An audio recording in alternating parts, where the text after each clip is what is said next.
بیشترین خونه های ثبت ملی شیراز هم توی همین محله است.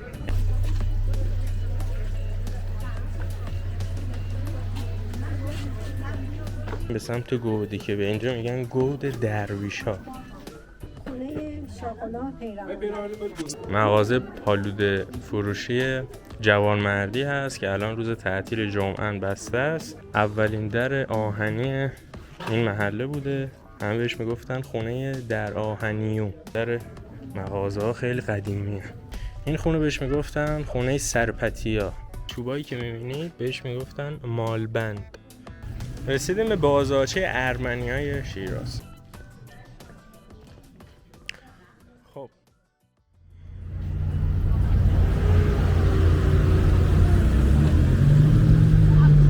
درود خدمت دوستان عزیز، امیدوارم حالتون خوب باشه هر جای دنیا که هستید. خوش اومدید به شهر شیراز.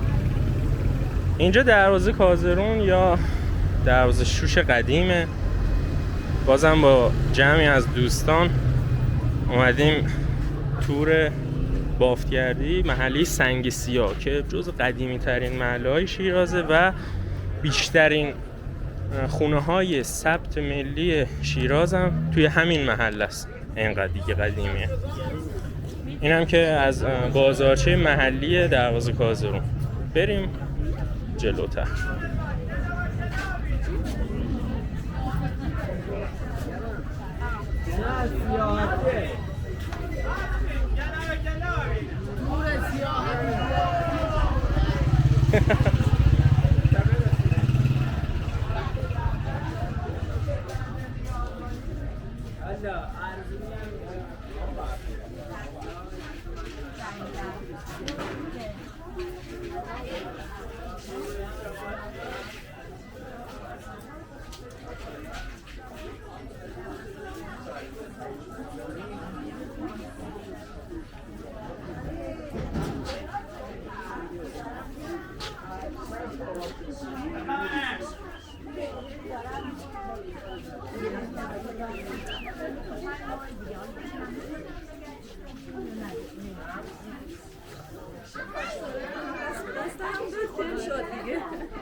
این جلوتر بازار باریک شد و حجرات داخلشون که نگاه کنید همه سنتیه.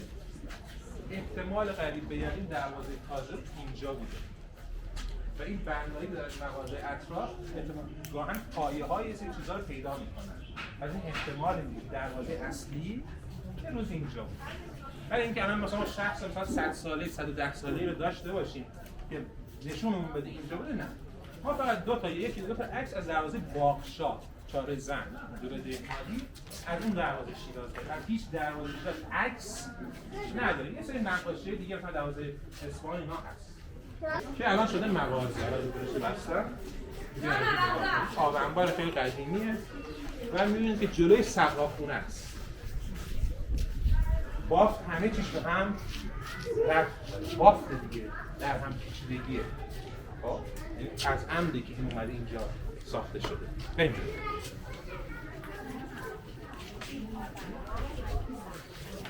دور شد. خب پس اینجا آب انبار بوده، روبروش هم سقاخونه بوده.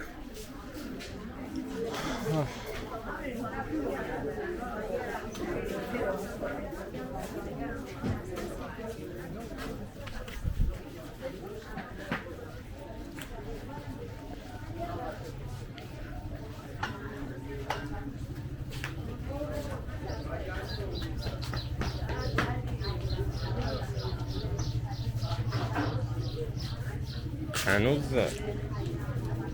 نونوای ریگی یعنی سنگک ریگی اینجا برقراره. اینجا هم که سید حاج غریبه یا سید تاج الدین غریب.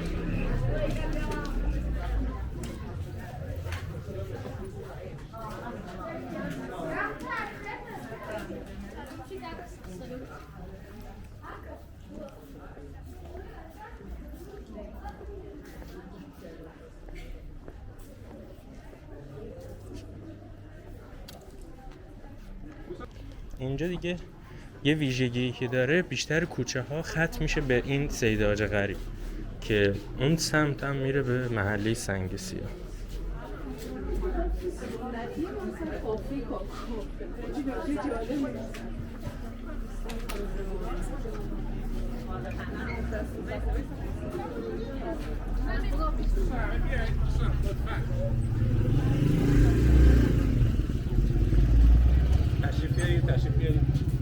این کوچه ها همه ختم میشه به اینجا. این کاشیکاری رو، این کاشیکاری که میبینید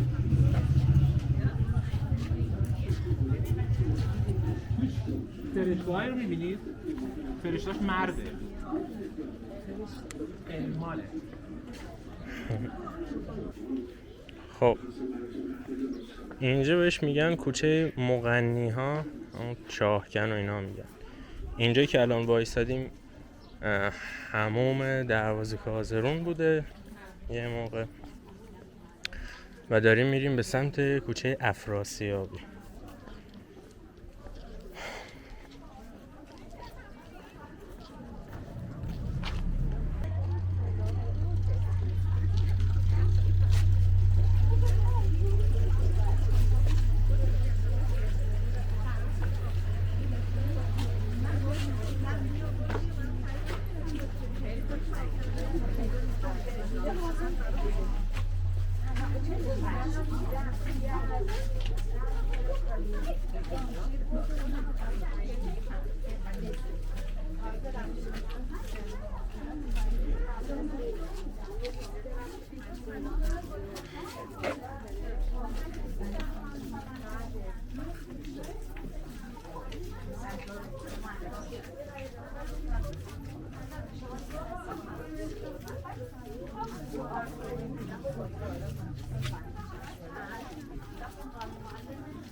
خب همچنان کوچه افراسیابی هستیم.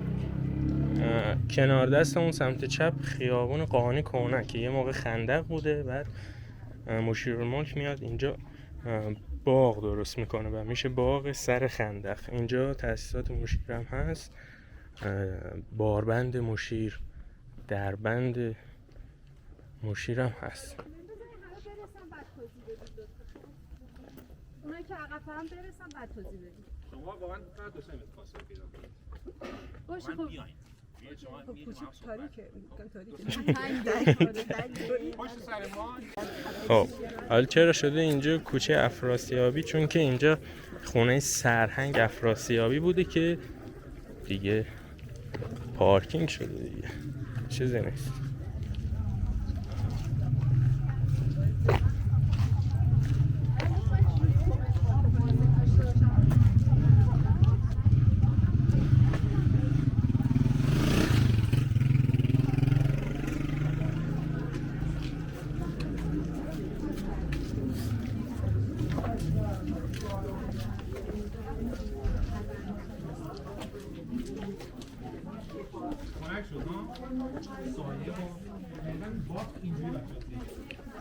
خب رسیدیم به این سرا. توجه کنید یه مقدار داریم میریم به سمت گودی که به اینجا میگن گود درویش ها.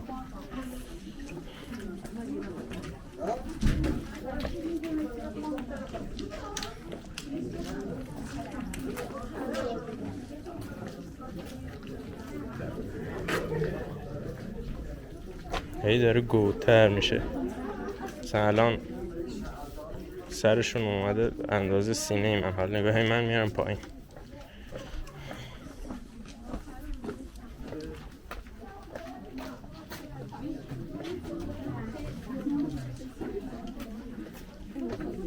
یه خونه درویش ها.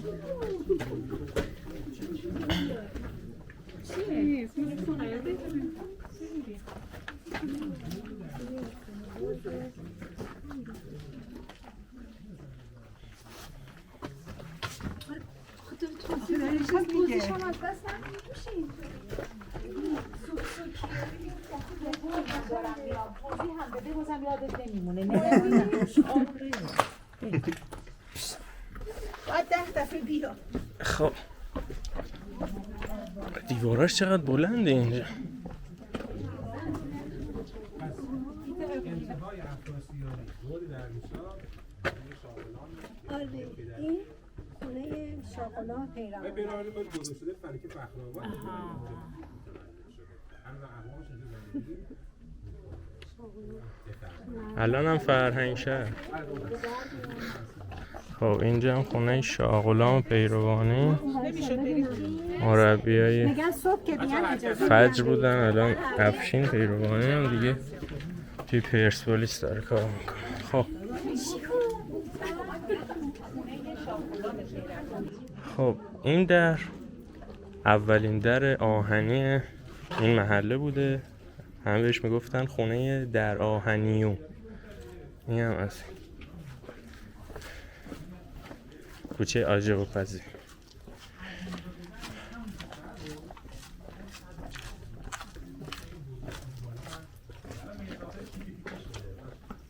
خب اینجا مغازه پالوده فروشی جوانمردی هست که الان روز تعطیل جمعه بسته است.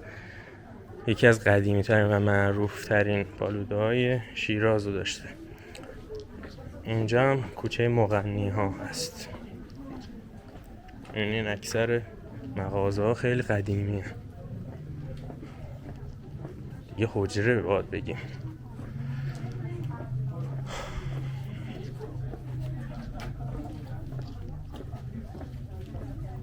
خب چند متر بغل حجره آقای جوانمردی این خونه هست. این خونه بهش میگفتن خونه سرپتیا، چون که تقریبا دوره پهلوی که مرسوم میشه بعضیا روسری نداشته باشن، اهالی این خونه زناش میمدن بیرون تو محله بدون روسری و خونه های اطراف بهشون میگفتن این خونه سرپتیا هست.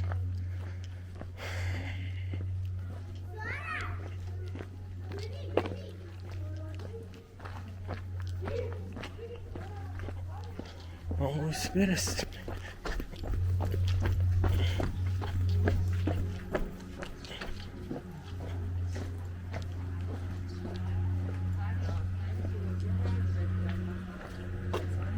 اینجا چیه؟ خب یه خونه در حال تخریب، اینم کفشو دارن سنگ فرش میکنن احتمالا.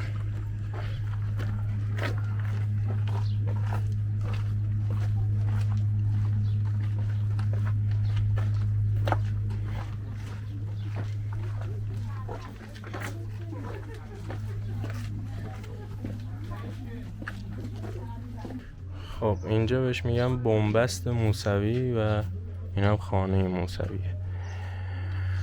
به گفته راهنمای تور، گوشه هایی که بنبست بوده در قدیم یه مقدار خصوصی تلقی می شده. خب افراد برجسته و پولدار اونجا زندگی میکردن که حالت خصوصی داشته باشه.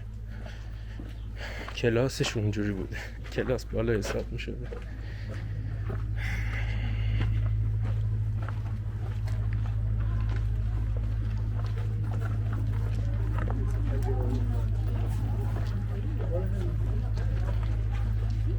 رسیدیم به بازارچه ارمنیای شیراز. خب شیراز ارمنی، کلیمی، مسیحی زیاد داره. چرا؟ چون که مردمش آنچنان بد رفتاری نمی کردن. البته محله‌های خاص خودشون هم دارن مثل کلیمی ها. اینجا یه بازارچه ارمنی بوده که الان بازسازی کردن. اینجوری نبوده که حوض داشته باشه، کلاً عوض شده. اینجا هم مسجد تاریخی مشیر هست. اینم گذر داشاکل.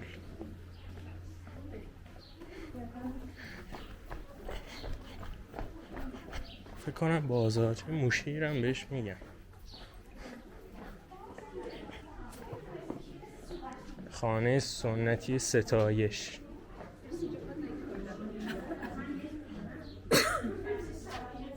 اینجا هم خونه های سنتی خوشگل.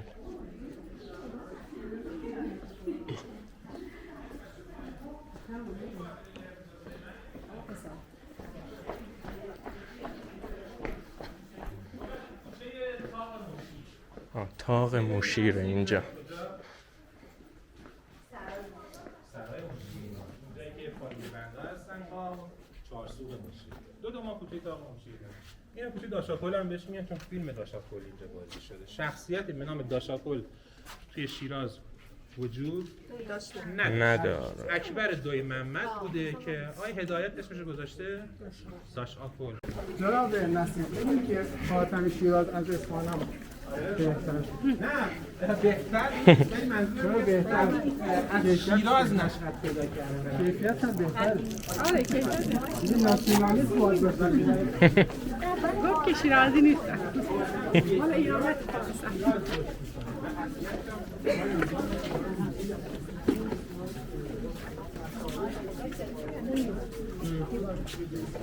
یه فوتش کنن نفت.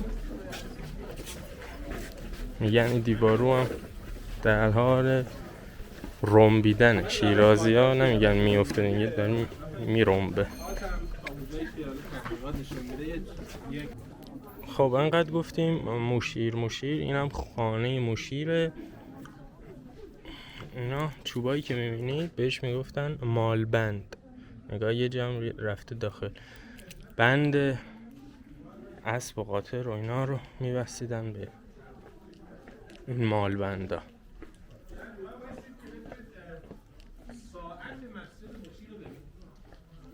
این ساعت دو سمته، یکیش توی خونه مشیره، یکیش داخل مسجد اون دسته.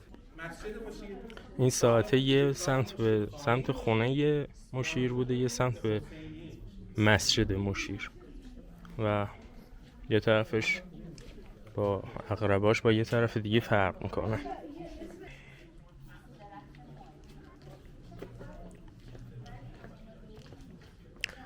خب از بناهای مشیر رسیدیم به حسینیه مشیر. اینجا مرکز تعزیه شیراز هم بوده که بیشتر تعزیه ها اینجا برگزار می شده. الان تبدیل شده به دبیرستان سلطانی. چرا سلطانی؟ به نام شاد باد روان سلطان الحاجیه که دختر مشیر حساب می شده و وقف کرده دیگه. الان هم شده دبیرستان.